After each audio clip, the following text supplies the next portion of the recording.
Hello guys, good morning all dear friend. তোমরা দেখতেই পাচ্ছ আজকে আমার এটা নতুন চ্যানেল মামনি বিএস কিচেন।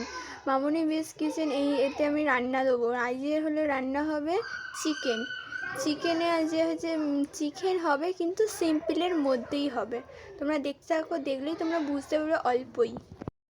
হ্যালো গাইস, দেখতে পাচ্ছ আজকে বাপি একটু মাংস নিয়ে এসছে। এইখানে মাংসর তরকারি, একটু ঠ্যাং আর ছাল ফাল নিয়ে এসছে। আমি ঠ্যাং খেতে একটু ভালোবাসি, ওই জন্য ঠ্যাং নিয়ে এসছে। এখানে মা আলু, টমেটো, পেঁয়াজ, আদা রসুন সব কেটে রেখেছে। মা এবারে রান্না করবে মাংসের তরকারি।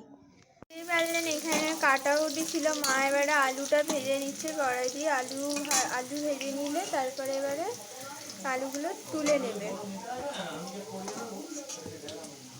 এখানে দেখতে হচ্ছে মা আলুগুলো সব তুলে দিচ্ছে। তুলে নেওয়ার পর এবারে মা পেঁয়াজগুলো দিয়ে দেবে। পেঁয়াজ দেওয়ার পরে এবার সব মশলা, হলুদ, লঙ্কা এসব দিয়ে দেবে। আদা রসুন এইগুলো সব দিয়ে দেবে।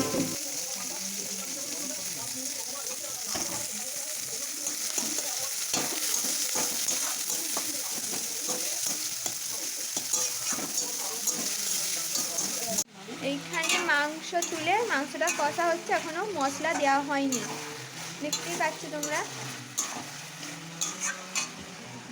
এবার টমেটোগুলো সব দিয়ে দেবে। লাস্টে মেটেগুলো দেবে, কেন মেটেগুলো তো ভেঙে যাবে, ওই জন্য মেটেগুলো দেবে লাস্টে।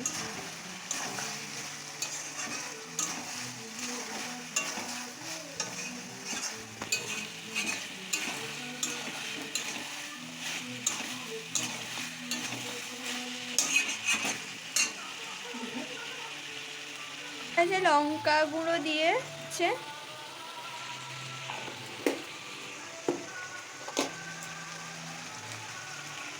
হলুদ দিচ্ছে। এবারে হলুদ আর লঙ্কা গুঁড়ো দিয়ে এবার একটু কষবে।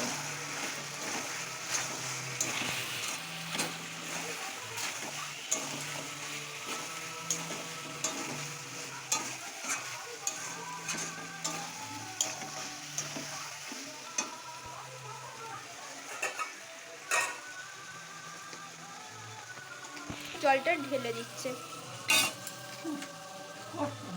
জলটা ঢেলে দিয়ে এবার কষবে।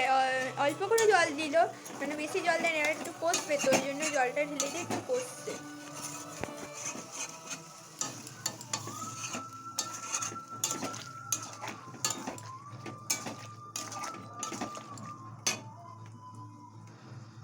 এবার মেটেগুলো দিয়ে দেবে। মেটেগুলো কেন প্রথমে দিল নি? মেটে দিলে তো একদম সেই কাদা কাদা মতন হয়ে যাবে, আর মেটেই পাবে না আর কিছু। ওই জন্য লাস্টের দিকে মেটেটা দিল।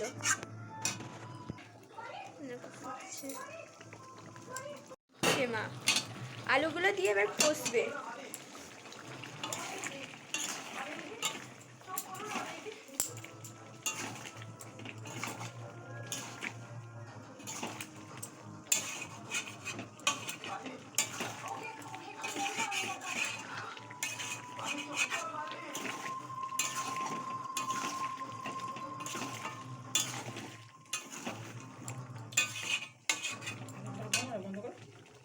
দেখতে পাচ্ছ কষা হয়ে এসছে। এবার জল দেবে মা। একটু কষে নিল, কষে নেওয়ার পর এবার জল দিয়ে দেবে।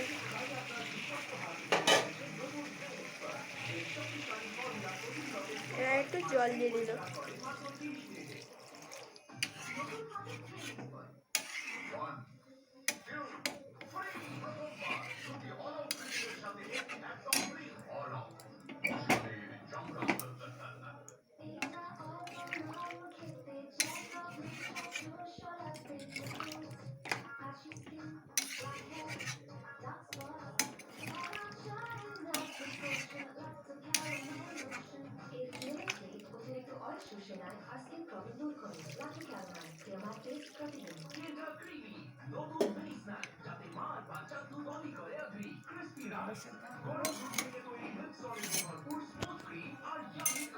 দেখতে পাচ্ছ মা এখানে জল দিয়ে দিয়েছে। জল দিয়ে এখানে কষছে, সেদ্ধ হচ্ছে।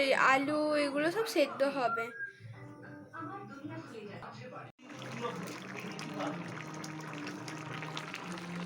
এখানে মা গরম মশলা গরম মশলাটা দিলে একটু টেস্টটা ভালো হয়।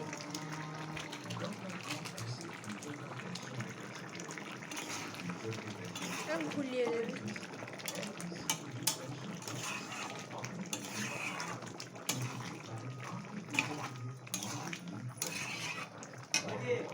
ভালোই গন্ধ লাগছিল।